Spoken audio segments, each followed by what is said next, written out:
Welcome to the Hello Road podcast, where we talk about unique and forgotten cars, road trips, travel destinations, racing, writing, maybe some automotive journalism, and our current car adventures. I'm Ethan. I'm Paul. And today is a special day because we've got another return guest joining us in my little recording studio here Somebody in Los else Angeles. likes us. I know, that's I don't know, how is that possible? We're kind of likable, I guess. Yeah. Sort of. Sort of. On good days, I guess. It depends. You may know him from his work with Motor Trend, Automobile Magazine, Hagerty, or from his illustrious Demolition Derby career. Welcome back, Derek Powell. Thanks, guys. Thanks for having me again. Yeah. Really appreciate it. Definitely. Well, you just got off a plane, so are you jet lagged at all from? Well, it wasn't that long of a flight. No, it wasn't Okay. that long of a flight, Okay. but I'm a little dehydrated. So Okay. if my voice gives out, then you'll just have to talk for me. Oh, or we can just replenish your supply of Coors Light as we have here. Tap the Rockies. Yes. You guys you have such great hospitality. I can't begin to thank you for that. No problem. That's the least we could do is to provide you with one Coors Light. Well, thank you. Yes. So yeah, I guess you've been traveling a lot. I have. And we've seen some pictures on your Instagram, and we really have to talk about some of these places that you've been because it seems like a lot of fun what you've been having over the last few weeks or few months. Yeah, Tell us a sure. little bit about where you've been. Well, the great thing about the freelance life, I'll just focus on the great part right now. Okay. Is that I mean, it's the great and the bad. Is that you never know what's going to happen in the next month or the next week, even. Okay. So, I was on hold to do a comparo for Motor Trend, and it was for the best driver's car. Mhm. And actually, it was also when I started doing this for Motor Trend in 2017. I got to do best driver's cars as a guest judge, and it was the most amazing experience. Yeah, it was it sounds like, awesome. Training my whole life just for that. It was really cool. And so I was on hold for this again, but it's always about who's going to show up, what staff editors are going to be available. Will they have enough people? Because when they bring in a freelance person, it's expensive. It's like they have to pay a day rate, and then there's travel on top of that, and so they have to factor in all of this budget on top of everything else that they're already doing. Sure. And so I was on hold, waiting to see if I was needed, and it fell through. And I was like, oh man, really looking forward to that. Yeah. What am I going to do? And then my editor at Motor Trend said, hey, I know you probably weren't expecting to have another gig so soon, but hey, what are you doing in September? Do you have time to go to Italy and drive a Ferrari F8 Tributo? And you checked your calendar, and it looked like you were fully booked. And Fully was. booked with demolition totally did not- derbies and did not go. I'm assuming, right? Right, Sorry, yeah. guys. I was like, you know what, forget it. I'm not going to Doesn't do it. sound that interesting. And I thought, okay, yeah, I can do this. Yeah. And so I booked the trip, and then I would say maybe a week and a half went by or 2 weeks went by, and I get another email from him and said, hey, what are you doing before Ferrari? Can you go to St Tropez and drive a McLaren GT and then get on a plane and go to Marinello and drive the Ferrari? And I said, Check the calendar again. check the calendar. Yep. Yeah, okay, I Yep. can do that. So there I was on the plane, got to fly to Nice, and then we boarded a helicopter and flew to St Tropez. And it was a glass-bottomed helicopter. So Whoa. we take off That sounds from awesome. Nice.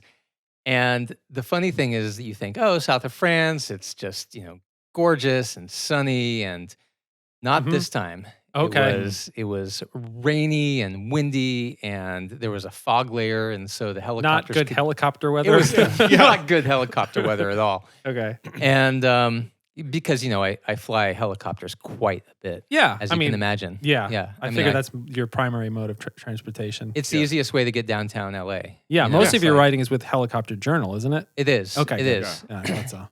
Horses and helicopters. Yeah.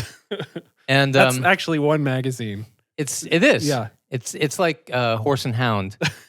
but horse and helicopter. It's Okay. just it's a spin-off. Okay. Nice. So what I haven't written for is hound and helicopter. Yes, it's a completely that different. is. I heard that's extraordinarily hard to like be able to get a piece in that. Yes. It is. It is. It's Unfathomably hard. yeah. The readership is off the charts too. So so there we were flying at a low altitude because we couldn't get up Yep. above the cloud layer, and rain is pelting the glass of the helicopter, and I'm just sitting there thinking, God, this is cool. It's like even though it's a helicopter, just I don't know, a few hundred feet above the ocean. Sure. I'm just flying along, thinking, yeah, I can do this. Yeah. So so we stayed in an old it was like not like a castle, like an old mansion Mm-hmm. that this eccentric rich guy had bought and turned it into a modern art museum. So Huh. just the weirdest things. I mean, Okay. if you can picture in your head modern art to the nth degree of just crazy shit, Yeah. you would find it here. Okay. And Yeah. each one had a QR code that you could scan, and then it would tell you things.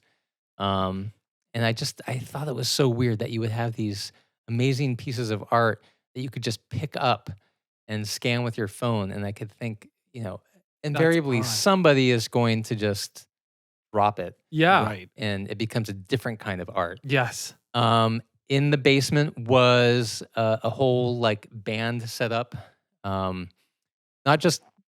like rock band, Like a but big band. no, actual instruments as Okay. opposed to the PlayStation stuff. Sure. Yeah. Yeah. A bunch of guitars were on the wall. There was a karaoke setup that one of the journalists really took to. Okay. And there was a spa and a sauna and a few other crazy things. And I thought, all right, well, this is cool. Yeah. Where's Yeah. the car?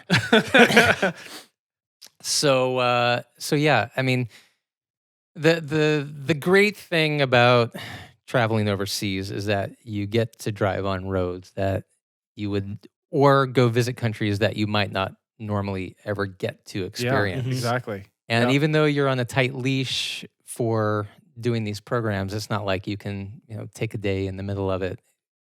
Yeah. You get to drive on these roads, you get to see amazing things, and you get to drive a fantastic car. I mean, what's not to love about that? Yeah. Definitely. Yeah. That sounds amazing. And you didn't break any of the art. That's good.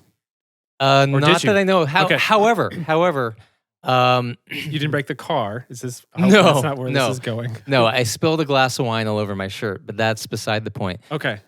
There were 2 carbon fiber chairs in the bar area. Mm-hmm. They were actually made from, carbon fiber sheets. Yep. And just looking at those, it looked so fragile. I mean, it looked like, Yeah. carbon fiber plated balsa wood or something like that. And you think, you can actually sit in this? How is that possible? How is that possible? Because the sheets were just kind of like at an angle. And so the seat was this, you had the base and back, and then you had a piece of carbon fiber kind of jutting out in an arc. Uh-huh. And the same kind of arc vertically for the backrest. And you're looking at it and you think, my God, if I sit in this, it's just going to shatter. It's just going to break into a million pieces. Mm-hmm. And some brave soul sat down onto it, and you think, oh man, It actually works. it actually works. Carbon fiber really is that strong. Yeah. And so seeing it in this application was just amazing. Yeah. And that I was hoping that the story didn't go to where you sat on it and then it broke and then your wine went everywhere and Exactly. during like a bad wine drinking karaoke. No, I'm just incident. clumsy. So Okay. All right. I was moving my hands with emphasis, and Sure. That happens. one of the hands just spilled all over. Yeah. So yeah. How did you crash the McLaren? I was just moving my hands with emphasis. Absolutely not. Yeah. Okay. But so back to amazing places that you would never get to know. My drive partner and I were driving the McLaren through the south of France around this reservoir. Just amazing, like, you think you're in a Bond film, Right. just the way these roads look. And we're coming back into this small town, and there's a small sign that just says Citroen Museum, Mm-hmm. 200 meters.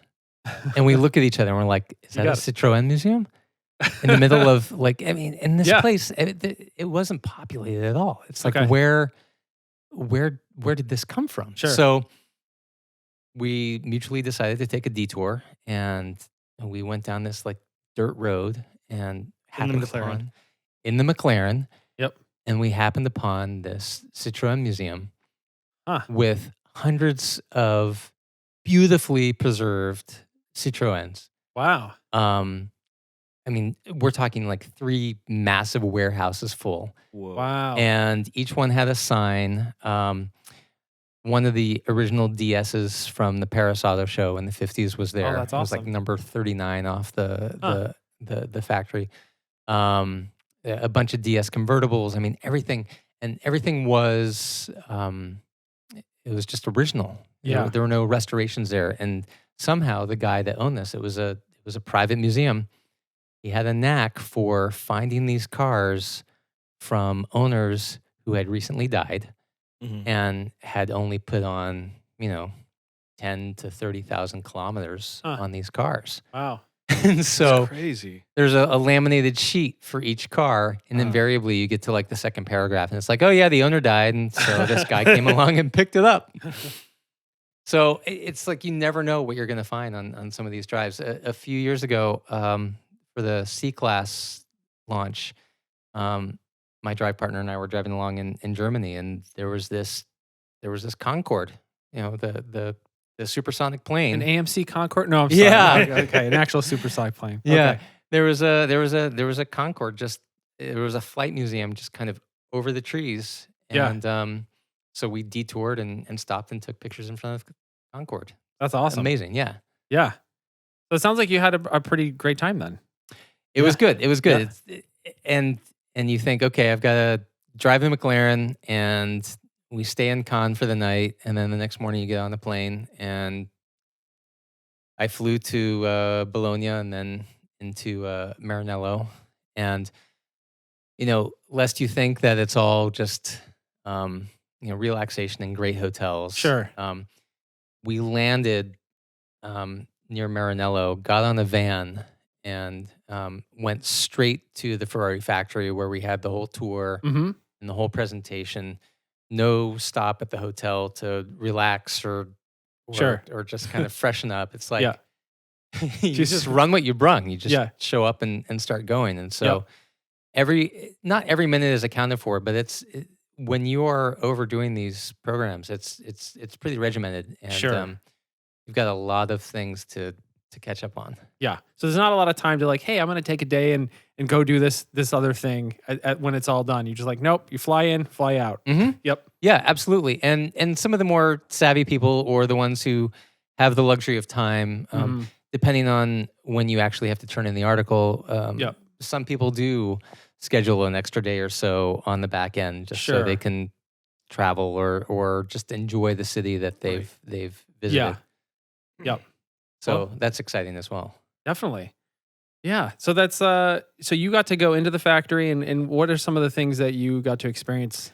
So Ferrari currently has this pop-up exhibit at the factory that just kind of showcases the F1 car there. F1 cars there. Mm-hmm. Some original bodies in white are there. There's they have the records for every single Ferrari that's been built. So if you bring in your 250 GT and say, hey, I need a full restoration. Sure. I'm like, okay, yeah, we can do that. Yeah. Yeah. They And, did get I it mean, all ready to go. yeah, why that's, not? That's pretty nuts. So Yep. the pop-up exhibit is really, really cool. And then we went into the factory, and we had the pleasure of building part of Ferrari V8 while we were in there. And so there we were, if you think we're on the factory floor, yes, we're on the factory floor, but we're not actually building an engine that's going to go into one of the Ferraris. I think they pulled an engine aside and said, okay, let these doofuses kind of work on this car or work on this engine. Sure. So I got to install spark plugs and the fuel rail and a few other things. Mm-hmm. So I feel pretty accomplished in terms of building a Ferrari. Okay, so you could do that now and feel if you wanted to quit this whole automotive journalism thing and just become a Ferrari mechanic, you're kind of good to go. Yeah. I've been thinking, honestly, why not just drop everything and move there, not knowing the language, not knowing anything else about engine building besides what we did in that moment. Those two things. I have the Ferrari smock, you guys, so... that actually adds a lot to the whole equation there because it gives you everybody the impression that there's a lot of knowledge behind the smock. I think anytime you wear a uniform, that you have that expertise. You've got the coolest Halloween costume for the next however many years you want it to be. That's true. You are not wrong. It is it is awesome. It's hanging in my closet right now. So Nice. We got to work on the engine, and then the great thing about the Ferrari event is that we started the morning at the Ferrari test track. Mm-hmm. And Fiorano, right? Yeah, at Fiorano, and go out for a few laps with a Ferrari test driver, as you do. Yeah. And then they just hand you the key and say, "Okay, go," and that's it. There's nobody in the right seat. You've just had 3 lightning laps around the track, and you're jet lagged. Yeah, and it's a 710 horsepower car. Yep. So not your car, not your track. Sure. And you would think, oh yeah, well I'm just gonna have fun and treat it like a rental car. It's quite the opposite. Sure. You think, You're okay, like, this is a beast. Let's not make anybody mad. I don't want to be that person. Yes. Yeah. So you make the most of the 3 laps that you're given. Sure. And try to form an opinion based on those 3 laps on how the car feels. As you're trying to learn the track, and get used to the car and formulate opinions all in those 3 laps. All at the same time. Yes. Yeah. So then they turn you loose and say, okay, here's a route and be back by lunch. Mm-hmm. Thanks. So you get to drive around. You get to drive around Modena and and drive through these small towns and surprisingly, the F8 Tributo, kind of like the 488 GTB before that, is a surprisingly docile car. It's something that you could just drive around every day.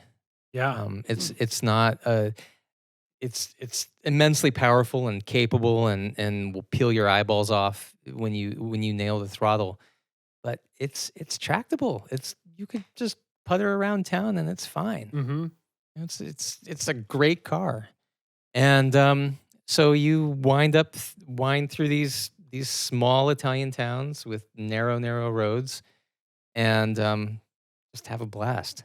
I mean, sitting here, obviously the podcast, you can't see it, but I'm salivating just thinking about all this. As a Formula One fan for many, many, many years and seeing the pictures when you were there in the smock and everything, I was just like, oh, man, Derek's having a great time right now. Yeah. And, driving on the Fiorano test track, those are all things that like any, F1 fan would just, regardless of what team they like, would just be like, it's history and it's an absolutely magical and amazing place. At least that's what I'm thinking it is in my head, but it totally is.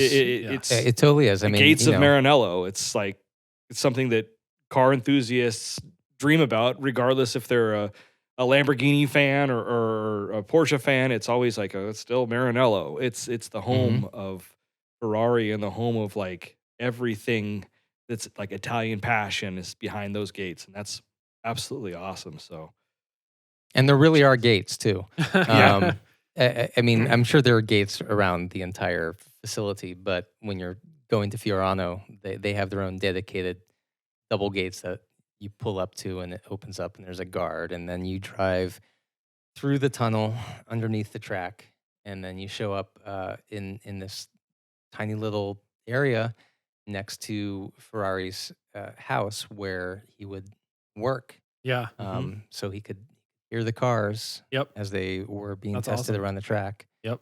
And it's the whole house is still there, and it's all wonderfully cool. preserved. Yeah. Yeah. So this week, the weekend that you were there, or the week that you were there, it was either, I think it was the week after Ferrari had just won the Italian Grand Prix Mm. for the first time since 2000.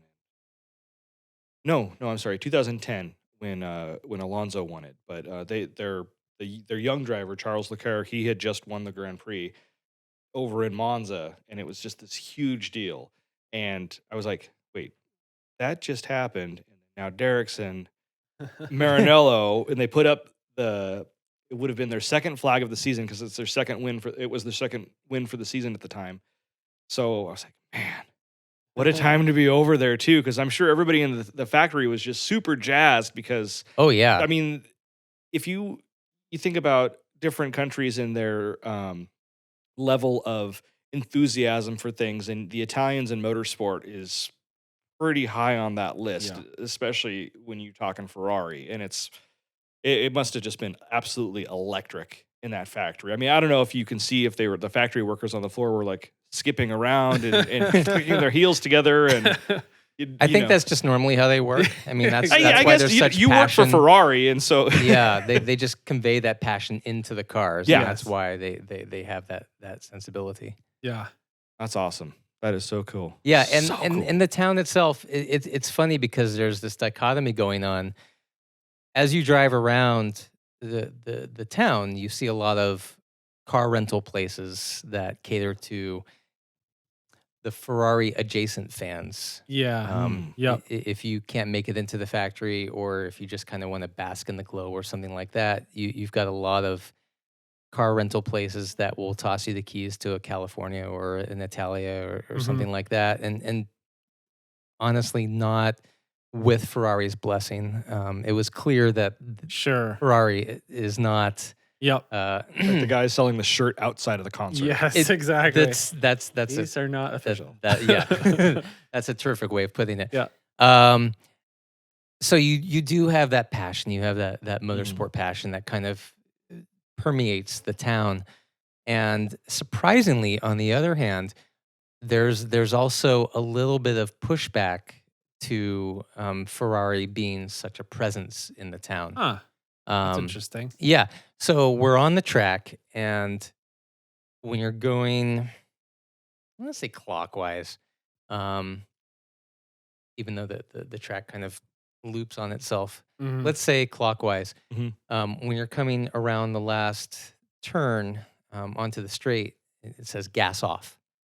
And there is a sound booth on the straight right before you start under the bridge, because there have been complaints of the Ferrari wail just kind of reverberating through town. And Sure. so there are residents who say, we don't want that. Why would you buy a house next to the Fiorano test track and complain about the sound? I mean, We could say the same about Laguna Seca. Sure.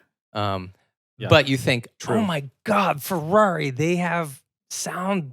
Yeah. It's like, wow, you would think the last place right. to have Yeah. restrictions would be Ferrari test track. the Ferrari test track, and yet here we are. They run the F1 cars out on that thing on occasion too for different demonstrations. At least I've seen that in the past. I don't know if they tell everyone that they got to go on vacation during the weekend because It's probably in August or something like that, or I don't know. But it's kind of like where Laguna Seca has those DB free days, yeah. or 105 DB days that Ferrari has something similar. Sure. But it was just that was the biggest shock for me. Huh. Oh, Wow.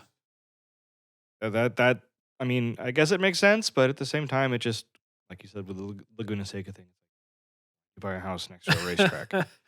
But you know, they had I other think reasons. I mean I can speak to this with a little bit of experience living near the Hollywood sign. Yeah. yes. I bought the house before Google Maps, before Facebook, before blogs. Sure. So telling people to park in your driveway to yeah, actually sure, like why walk not? up there. No, but before any of that stuff was online, Yeah. you would have guidebooks that says, okay, the best way to see the Hollywood sign is to park in the Gelson's parking lot on Bronson, and you can take a picture there. Yeah. You know, it was kind of like a gentleman's agreement. Sure. It was Don't just implied. Yeah. Don't go through this neighborhood because honestly, we don't have the infrastructure to handle it. Yeah. But once that genie was let out of the bottle and people started finding the way to the Hollywood sign, there's no way to take that back. Sure. So it's and you can see on Nextdoor or some of the comments on Curbed or something like that. Yep. You'll have commenters that say, "Well, they should have known what they were buying. You know, didn't they know there was the Hollywood sign in their backyard?" So it's just okay. it's a question of it's a question of the way just time marches forward, Right. and population density gets Exactly. thicker. Yep. You're going to have these areas where, I mean, let's think 100 years from now, Chuck Walla out in the desert. Even Buttonwillow is going to be Yeah, probably, Buttonwillow's going to have Yeah. like a Panera next to it. Yeah, and exactly. People are going to complain, you know? Yep. So Yep. it's I the can't- inevitable march of progress. Exactly. I For can't better or eat my for worse. muffin in peace. There's Yeah, the lemons seriously. race going on over there. It's really annoying me. Yeah. Oh man.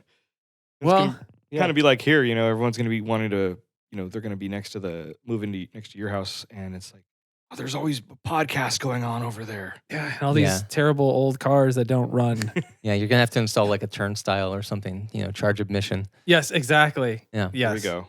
In my museum of crappy, terrible vehicles. Which can we talk about speaking of crappy vehicles? Yeah. Liam Neeson. Can we talk about Liam We Neeson? can, yeah, we can change the subject and talk about that. I'll have to hold back some tears, but I think we can talk about it. Okay. Hear Yeah. the sad music. Well, basically what happened is we were racing at 24 Hours of Lemons at Buttonwillow this last weekend, and the motor in this car. This was the second motor we've had, and it's always kind of sucked. The last time we were at Buttonwillow, we had a big oil leak, so we dropped the pan, and there was a bunch of metal in, just a bunch of random metal in the oil pan. Is it an It's SER? Extra metal. It's a SR20. the Okay. motor, yeah. Yeah. And it still seemed to run fine, and didn't make that much power, so we slapped it back on and just kind of ignored all the extra metal and everything. And it ran fine. We actually finished that race, but this year we made it through all of Saturday. It was pretty good. The car is really kind of slow and down on power, but it was fine. We were no black flags or anything like that. It was pretty good day. And then Sunday it started to lose more and more power, and then eventually we started noticing that like at certain parts of the track it would be good, and then other parts it wouldn't be that great. And then I was driving when the engine expired. You could say that maybe I blew up the car. The engine expired. Yeah. Either I blew it up, You but missed I the sell by date. yeah, exactly.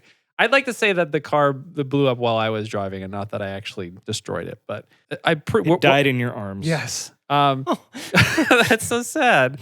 So Liam was a little upset with us because we have this iPad that we're running on it to have, so we can have our gauges, because none of the gauges work properly. So we just use the little OBD2 sensor, one of those Bluetooth things, and run gauges on it. Mhm. So, and it has a digital readout of temperature. So, but what we did not do is set any type of alarm to let us know when it goes over. And you've been on a track plenty of times. You've instructed and everything, so you know the whole drill. Kind of like check your oil or check your water temp on occasion, not the whole time. You gotta like make sure that you're not crashing, but make sure you're looking at your gauges every once in a while. And I think what basically happened is we would look at the gauges when it seemed to be reading normal, but what we didn't realize is when we weren't looking at it, it was spiking up to like 220, 230, 240, 250. But so basically what we pretty much The water temp, right? the water temperature. Okay. So what we figured out is that the head gasket was going. So we didn't see any water like come out of the radiator. It was all going out the exhaust pipe. And because there was not that much water left in the system, it would read normal temperature for a lot of the lap. And depending on where you're turning, if you're going left or right, the water temp might spike up because now water is actually going by the temperature sensor. So we happened to not look at the temperature sensor when it was spiking up to like 240, 245, 250, and it would go back down to like 200. So, And then eventually it started to really lose power while I was driving it. And then eventually I was able to limp it to the pits, and then it died right in front of the judges' station. So they all got to laugh at me as there's smoke billowing out of it. And it would literally burn the paper off the oil filter. It got so hot. It was not good. When I walked in here tonight, I was like, "What is that glorious smell of just charred petrochemicals?" Yes, and I said it was burned oil, but you take it a couple steps further than burned. Oh man, I mean, I stuck my nose in that engine bay. This is amazing. It's like when you leave bread in the toaster way too long. Yeah. But instead of a toaster, it's an engine, and instead of bread, it's oil. And yes. I mean, you were successful at cooking oil until it became a solid again. Yes. Yeah. So that the engine is toast. I don't know what we're gonna do because prices of those motors have gone up since we bought that one. Yeah. And they're really not easy to come by anymore. They only made maybe 5 models in the US that had that motor. And if you look on eBay, there's maybe 10 for sale, in the whole country. So we're trying to figure out what to do. We found a guy online that had put together a swap kit for a VQ35. We might try to drop a VQ35 in those because there's thousands of those. Thousands and thousands of those. How much does that weigh over the SR20? It's not that much more, not much more heavy, but it makes almost double the horsepower. Yeah. So that's kind of a possibility to give Liam a little bit more life. And it's actually, those motors are cheaper than SR20. So we can figure out the motor mount kit and wiring harness. It's going to be a huge undertaking if we try to do it. But that is going to be it's a 2-door sports car. Never mind. Yeah, I know. Yeah, we could add a little redundant. Yeah, it's not going to be a 4-door sports car. Sorry. But yeah, that's kind of the story of Liam right now. It's sitting in the garage, stinking up the garage, and actually it stinks up the studio because the studio is right next to the. That's a bummer. Next to the garage. So, yeah, but you've had experience with lemons and I have and racing lemons and having engines or transmissions. Did we discuss this? We last did. Time? We talked about this last time. Yeah. Yep. Yeah. So I've blocked that out. Honestly, that's why I can't remember because I'm like the less I think about that weekend, better. Yeah. Yeah. Everybody was in a great mood. It's like I don't think we even really cared because we thought that motor sucked since the day we put it in. I think everybody. Actually, when my brother talked to me on the radio, he's like, "I'm glad that you blew it up because that motor was a piece of garbage." So yeah, he was basically like, "Yeah, just drive into the ground and kill it." So you kind of took out your anger on this engine. Yeah. Yeah, it was awful.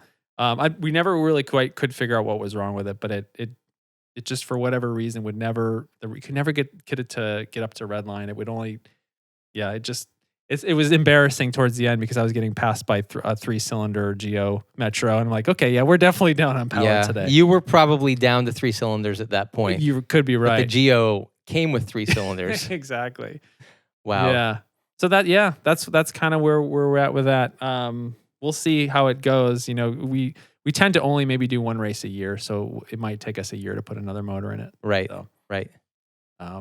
Well, yeah. I'm hoping for the best. And, I'm hoping the listeners have been able to see a picture of Liam Neeson because it really is quite a sight to behold. I mean, the artwork, the thought that's gone into the thought. Put that in quotes. Yeah. Well, you can't see the air quotes I'm doing, but yes. It really is just a remarkable achievement. I think it's super clever, and so hats off to you. Well, I'm glad that's it's. I mean, we sort of just think of it as a pun that we took too far, but it's everybody loves it. We talked about this before, where we considered changing our theme, and we've been told that we can't. We're not allowed to. I would say we're not allowed to. Taken with it. Yeah. Oh. Yes, that was really good. That was pretty good. Thank you. Yes, thank really you. Good. Yeah, you actually planned that earlier this week. You're like, I better go in there. Yeah. I mean, it is the obvious pun, but I am the king of obvious puns. Okay, so you're welcome. So it's speaking of cars. We talked about Ferraris, and we're getting a little bit older, talking about sort of forgotten Nissans of the 90s. I think we need to talk a little bit about malaise here for a second because absolutely. I feel like I see you post on, I believe it's Malaise Motors Facebook group on occasion. Yes. Is that what it is? Yes, Malaise Motors, which is probably my favorite Facebook group of the past several years. Yeah, and I feel like if I were to go look at timestamps of when you've posted, I feel like it would coincide exactly to when you were like in Marinello, when you were on the track in the Ferrari. You're like, you know what? I'm actually kind of more interested in this, so I'm going to talk about this right now. And I also think what if there's like some sort of parallel to like your experience with Ferrari, where, instead of you're taking this lovely trip there to go to their factory, it'd be nice if you could kind of think of let's go visit the factory where they made the Cadillac 864 motor. Oof. and that kind of thing. You get the whole experience where you get to put the spark plugs in that, and you get to and then take them back out because it doesn't work. Walk to the factory in Detroit, and then you get to spend a whole day driving the streets of Gary, Indiana, experiencing all the sights and sounds that absolutely go to like Kenosha. Yeah. Exactly. And tour the Dick Teague Museum of Pacer styling or something like that. Yeah. So like I think it would be really interesting if there was some sort of somebody needs to make an experience that you can do, and I think this person might be you, where you I don't know. I'm curious like what your relationship is with the Malaise and like why you seem to be taken by it so much. Nice callback. So, the phrase malaise kind of came about just through my association with this group. I remember, I don't remember how I got pulled into the group. I know it was very early on, but all of a sudden my Facebook feed was filled with like K cars and Oldsmobile Cutlass Sierras and all this stuff from the 70s and 80s, the stuff I grew up with. Mm-hmm. And I see a bunch of other people posting stories and pictures of my own childhood. In these pictures, I thought, this is amazing. And so, Chuck Sherman and Brian Davis started that group. Okay. And Tira Osteen and Ayan Kayal are also great mods, and they run a tight ship. And if I've pronounced anybody's name wrong, I'm sorry. I just know you from Facebook. Yes. I've never spoken your name aloud before. I was a pretty good. That's how I would have said it. Good. So yeah, good. But one thing I really like about the group, and then we'll get on to the Malaise stuff, is that they don't tolerate bullshit. It's one of the few groups I've been in where if any fighting starts going on, just the typical Facebook online arguments, they're gone. Or as Chuck likes to call it, they're restored to pre-membership status, which I love. Yes. And so I grew up, I was born in 75. And so for me, growing up in a small town in Pennsylvania, we only had a Chevy Oldsmobile dealership. Sure. And so that's all I knew. Yep. And the closest town with a dealership was another 20 miles away. Mm-hmm. So you just kind of grow up with what you know. And so for me, it just holds a special place in my heart because it speaks to my childhood. And so I've always been attracted to older American cars, specifically the 60s, but the malaise era starts in 72 when smog equipment was mandated and compression was dropped on the engines. Goes all the way through to 1995, which is the end of OBD1. Yep. When OBD2 started and the malaise. Yep. And so I'm just fascinated with both the junk of the era and then the little shining gems that you could find through the era. And I didn't realize how far down the rabbit hole I was until you're with other car friends and you get asked the question, there's always that question of like, what cars would you buy for a decade? What would you buy in 1970, 71, 72, 73? Yeah. Yep. And it wasn't until I was with other friends who were like, oh yeah, I would get a 2002, or I would get a 911T, or I would get an Alfa Romeo GTV. And and my responses were like, oh, I like a Plymouth Grand Fury, or Plymouth Fury 3 Grand Coupe, Sure. or a Chrysler Town and Country wagon, or a Buick Electra. Yeah. And you Yep. see the disparity because you forget about all these other awesome cars that were built during the era. Sure.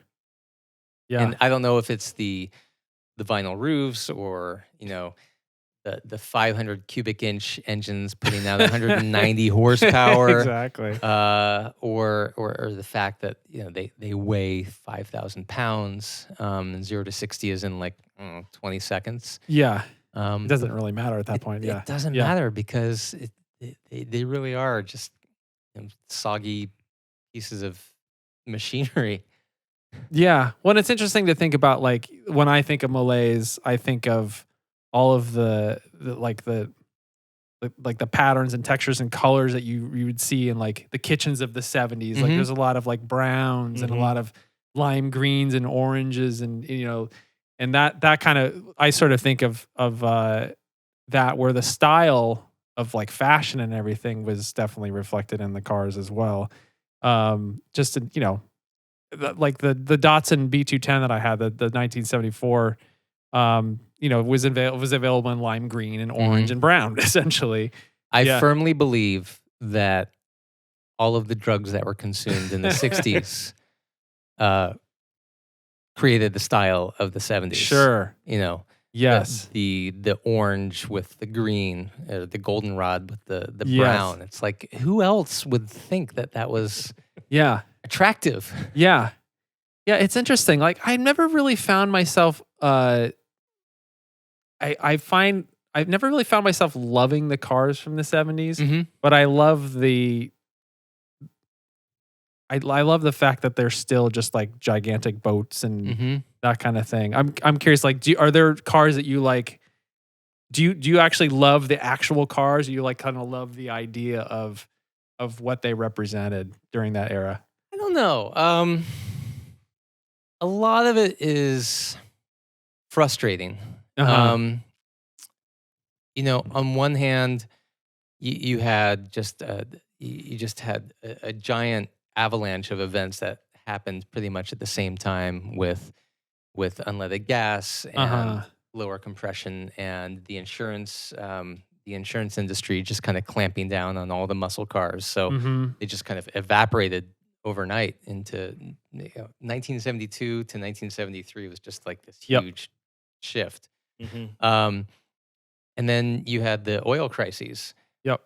And so you have auto manufacturers kind of playing whack-a-mole with all of the problems that they had to solve. And performance just kind of went by the wayside.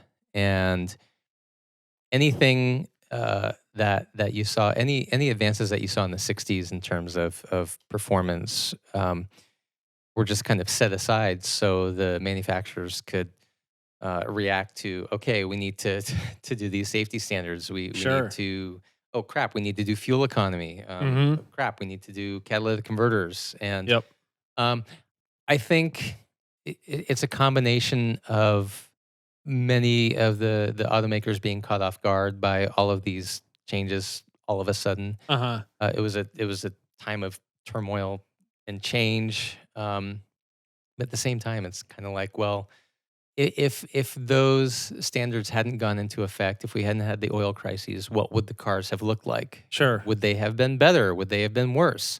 And so it's a cruel game to play, that what if. Yeah, exactly. But yeah, it's like, what would the next generation Mustang look like in 1974 if you didn't have all of these reactionary responses to everything that went on? Would you have a Mustang that was based on the Pinto, or would you have something that reflected what came out in 65, or would you have something completely different? Yeah, exactly. I don't know. Yep. So do I like the cars? Oh, because it's also maybe a little clouded with nostalgia too, because you're like maybe looking back at some of these things and with rose-colored glasses, maybe absolutely. Yeah. I love them obviously from a demolition derby perspective. I love them when I get to destroy them. Yeah, basically. because they are indestructible. Yeah. I mean, those things are huge and Yep. and tough, and there's really not that much difference in the powertrain between a truck and a car Mhm. in the Yeah. mid 70s, especially with a For full size sure. car. Yep. I don't know. But again, that gets me to thinking. It's like if I could have had a 76 Cadillac with a 500 cubic inch engine that actually made 300 horsepower and a firmer suspension, Mhm. yet still kind of encased in that That design. Yeah. gigantic design, what would that be like? Yeah. But you have to appreciate the cars for what they are. Sure. You have to Right. appreciate. And for what was going on at that Mhm. time. and yeah. Absolutely. Yep. Yep. Are they going to have vinyl roofs and crushed velour interiors to make up for the fact that nothing else was really going on? Absolutely. Yeah. But if you accept it for what it is and enjoy the car Mhm. for what it is, Sure. there's a lot to enjoy about it. Having said that, I got to drive a friend's Mercury Bobcat, which is the sister to the Ford Pinto. Yeah. Yeah. And you've heard a lot about cars, about a big car driving small. You Mhm. know, it's kind of great when you get in a big car, like Alana Scher's Polara. Yep. You get in that and you think, when you see her car, it's ginormous. Yes. But you get behind the wheel and you're like, oh my That's God. not that bad. It's not that bad. You have the sight lines, you know where the fenders are. It's very easy to see where the edge of the car is. It's very Yeah. easy to see where the edge of the car is. And Even though it is a mile in front of you, you know exactly where it is. you could land a Harrier jet on that hood and still have room for a picnic. And I don't want to say it's nimble because it's not, but it's so much easier to drive than you think. Mhm. I think a lot of that has to do with the fact that you can see out of it. Yeah. Yeah. Yeah, Mhm. absolutely. But even when you go into corners, you think, Yep. oh my God, it's just going to kind of lean and list like a Mhm. drunken boat. And it's not that bad. Sure. However, the Mercury Bobcat is the opposite. It is a small car that feels like a big car in all the wrong ways. Oh, Mm. no. The steering column is off center a little bit. So Ooh. when you are facing the dash, the steering column is kind of at Weird. an I angle. never knew that. Huh. Yeah. It's got a 3-speed automatic, Yeah. mated to I think it's a 96 horsepower, Yes. 2.3 liter 4-cylinder. It's not that powerful. So you Yeah. get on the gas and not much happens. But then you steer, and first of all, the steering wheel is huge, Yeah. and that tiny little car leans like a big car. Wow. Yeah, Yep. the handling is just it's reluctant, and it's logy, and it's sponge like, and you think, how can a small car feel this ponderous? And Mhm. yet it is. Yeah. And that, I believe, is peak malaise. Yes, and that also kind of like speaks to like the idea of like, okay, well, these companies, we need to make a small car. Mm-hmm. We don't really know how to do that. Absolutely. I Yeah. mean, you take a look at the Vega, which was kind of like this problem child Yeah. that no division in GM wanted. Mhm. They wanted to focus on the cars that made money, the cars with presence. And so the Sure. Vega got kicked around. And so development suffered because of it. Mhm. And even when Chevy took it on, it just was not a loved car. And I feel that showed in the execution. Mhm. Having said that, it was a good looking car Uh-huh. when it came out. Mhm. And it showed a lot of promise, and I think had more commitment. People have been more committed to the development of it. It could have really been a proper game changer. Sure. Because if you think about it, all of those small cars really just shot out of the gate with sales because there was a demand for Sure. a smaller car, Yep. particularly from the people who loved buying American. Yep.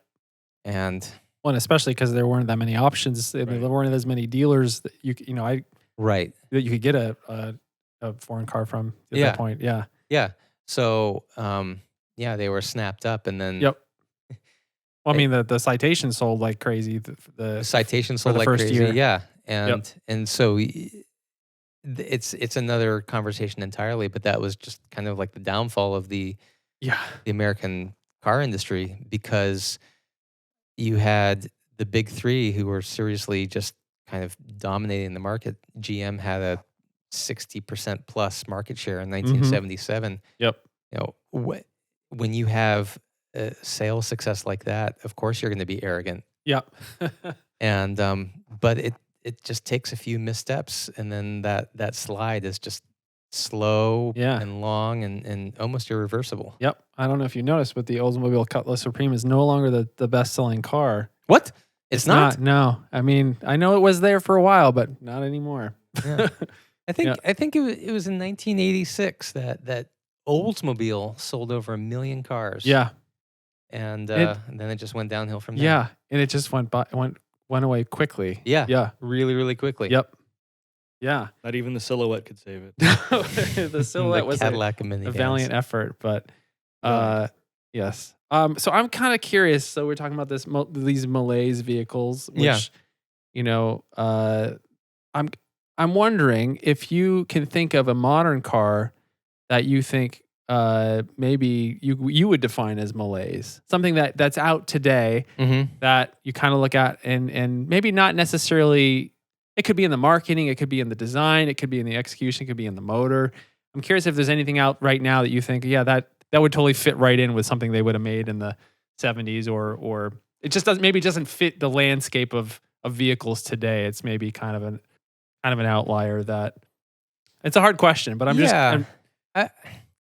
don't know. I feel like in the past couple of years, I would say GM in particular hasn't seemed to quite learn the lessons of the past 20 years. I feel like they're making a lot of the same mistakes that they did before, whether it's attention to detail or the interior materials, or just presenting a cohesive package that people like. You know, the Buick Regal wagon. Yep. Which was a total surprise. Again, in terms of execution, you've got a bunch of hard plastics inside that have cut the hands. Yes, like people. Yes. Was who was talking about that? We talked about this before. I can't remember who brought it I up. don't It might have been remember. Brad because he has one of He those. owns Yeah. one. Yeah. One Yeah. of the three. Yeah. One of the three sold this. And this year. and look, it's Yeah. it's a great car, and people really should take a look at it. Yeah. But A, you have to like wagons. Yeah, it gets Sure. glossed. It gets glossed over. Yeah. Yeah. Nobody buys B, you have to wagons. walk into a Buick dealership. Yeah. But in terms of Malaysia, I mean, you take a look at, I don't know, a Chevy Impala. You think Who's buying that? Yeah, who's buying that? Is this Somebody that loved the cars of the 70s, perhaps. or like a Buick LaCrosse too, Uh-huh. or is it the Lucerne? I don't know which one is left, but Sure. Again, you get in it, you think, wow, there's a lot of old thinking here. Mhm. There's a lot of phoning it in. It's kind of like the Chrysler Fifth Avenue in 1989. Oh, you know, I love that car. I know it's a good car, but in 1989, Well, I mean, yeah. by that Look, time, if we're going to talk about the Fifth Avenue, which you know, we have to talk would about love that. to ad infinitum. But seriously, like when you have somebody like Iacocca saying, "Hey, we're going to slap a vinyl roof, wire wheels, and hideaway headlights on a car that's introduced in 1989," when finally the dark era of malaise is starting to lift. Yes. You think, is this really what you should be doing? Yeah. I mean, to be fair, Chrysler kind of righted those wrongs in 93 when they came out with the LH cars. But yeah, the 89 Fifth Avenue, I would say, or the 90 Fifth Avenue. Did they make it With- 90? Yeah, I think the New Yorker was Okay. 88 and 89, and Okay. the Fifth Avenue came out in 90. All right. But I mean, you know, same car, whatever. Yeah, exactly. Yeah, it was 90 because the M body Fifth Avenue made it till 1989. Yeah. Okay. Yeah. Yep. Yes. Well, modern malaise. Modern malaise. So modern malaise, I don't know. Yeah. What about the Mitsubishi Mirage? That's a hella road favorite. That is a Hello Road favorite. I've never actually driven one, so I can't really say that for sure. But I like the idea of that car. I like the idea that there should be there should be the car that is the cheapest possible car you can get. Mhm. That kind of maybe is your first car. Everybody should have kind of a really kind of crappy, inexpensive first car. Yeah, I don't know, but that might actually maybe that's a pretty good one because it sort of reminds me of my old Tercel that I used to have. Actually, now that I think about it, the Mirage for what it is, it's not trying to be, a $25,000. Sure. It's not Yeah. trying to be a GTI. It's not trying to be anything like that. Yep. On the opposite end of the spectrum, you've got the Maserati Ghibli, which I affectionately call the Chrysler 400. Take a look at, the ancient platforms of the Chrysler 300 and the Dodge Charger. Yes. Again, cars that kind of know what they are, even Sure. though they've been made, longer than. Well, Yep. what was the show we were talking about? Supernatural or Law and Yeah. Order SVU? Yep. Giving these shows a run for their money in terms of longevity. But you've got this $100,000 Maserati that just does not stand out in any way. It is just it's not an enjoyable car. It doesn't look particularly good. The Yeah. interior is parts bin FCA stuff, including the Uconnect system that you can get in a Grand Cherokee. The engine's great, if you get the V8, awesome. Yep. But other than that, you get in inside and it doesn't feel special. I think if that car inspired emotions but broke down all the time, that Sure. would be actually more forgivable Exactly. than what it is now, which is just like this utterly forgettable car that doesn't have any redeeming value to it. Sure. I don't know. Could that be considered malaise, even though it's Italian-ish? Yeah. No, I think maybe if they offered a phantom roof for it, that would be right there. Yeah. That would definitely be it. Yeah. Do you have any malaise? What do you think, Paul? Well, I mean, another Hella Road favorite, the Dodge Journey, is kind of in that same. Yeah. Oh, we seem to talk yeah. about the Dodge Journey a lot. That and the Mirage come up all the time. Yes. But no, I mean, that's kind of a. Is That's that a like good one. craptastic stuff? Not that. I mean, I actually do have a soft spot for the Mirage, but the Journey kind of just makes me sad and angry. Yeah, I mean, it's just one of those things though that it's been around for so long, and it hasn't like. There's been no real effort to. It still has a 4-speed automatic. Right, and there's been no Yeah. effort to improve it, and yet you can still go buy a brand new one. Yep. I mean, that's the Or only one I rent can think of. one. Yes, Or you could rent do that, one, Yes. yes. That's probably where most people are. No, Yes. that's Yes. true. I think that's the only thing I can really think of off the top of my head that would fit in a modern malaise type of a scenario. Fittingly, it comes from FCA. All right. Yeah. Well, I think actually the other thing I want to talk about is we asked other guests this question. Cars that you see nowadays, like newer cars, maybe within the last 10 years that you see out on the road, that just kind of like make you feel warm and fuzzy inside. I'm curious if there's anything out there that's new that you're really kind of jazzed about. That makes me feel warm and fuzzy. Yeah, something that you're like, I really like seeing. I'm glad that I saw that today. Oh man. I don't know. Keep asking me. Okay. Like, Well, I mean, because there's the other side of that. We could do the flip side of that is other vehicles that you see it and you're like, kind of ruined my day. Like kind of like the the Maserati, or the Dodge Journey The in our Dodge case. Journey. yeah. You're not a fan of the Dodge Caliber either. That kind of The makes you a little Caliber bit makes me upset. irate. Yeah. Yeah. But yeah, there's was like bad. certain vehicles that you see, like that you're just I'm glad somebody bought that, or I'm glad that a few people see that this vehicle is special and went out and bought it. There's a brand new Volkswagen GTI that's on my street that someone just bought, and it's the SE black with the plaid seats, stick shift, and no sunroof. Yep. And I feel like that is a car that you had to seek out. and I think that's really, really awesome. Yeah. 3 of my best friends have recently bought Golf Rs, Okay. which I think is super cool. Mhm. Yeah. And I know. Can we talk a second about Audi's decision to bring the RS6 Avant Yes. Yep. to the States? That's fun. As you know, I've had 8 Audis, Okay. at 8 or 9 Mm-hmm. in the past 25 years, and I have the all road right now. Yep.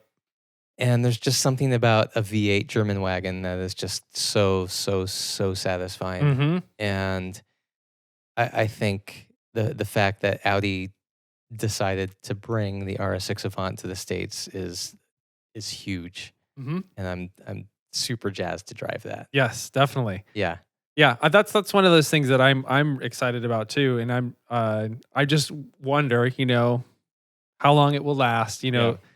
Not many people are buying wagons, and yeah, I'm sure they're going in knowing this that they're going to sell 12 of them, but I hope so. yeah. I really hope they're not deluded into thinking. Yep.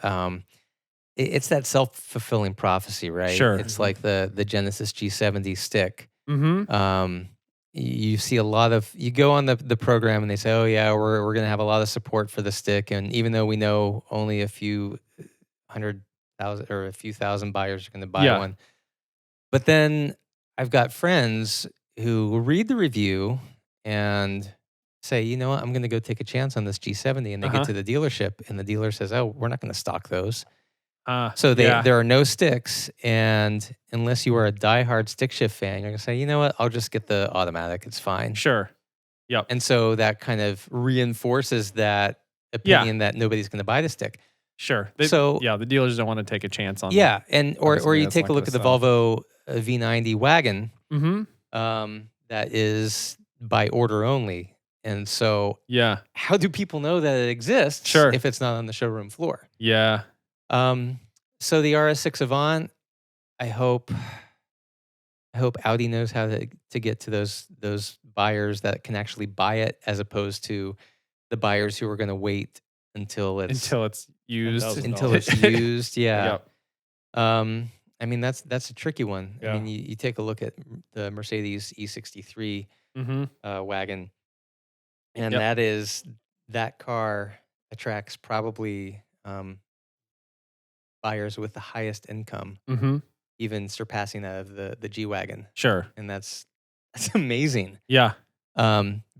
Mercedes knows what it has, and Yeah. I'm not sure if Audi knows how to properly market that car. In Yeah. the States. It's almost like they need to market it to people who aren't car enthusiasts. Yeah, or know, they need to market get it to out there. rich people.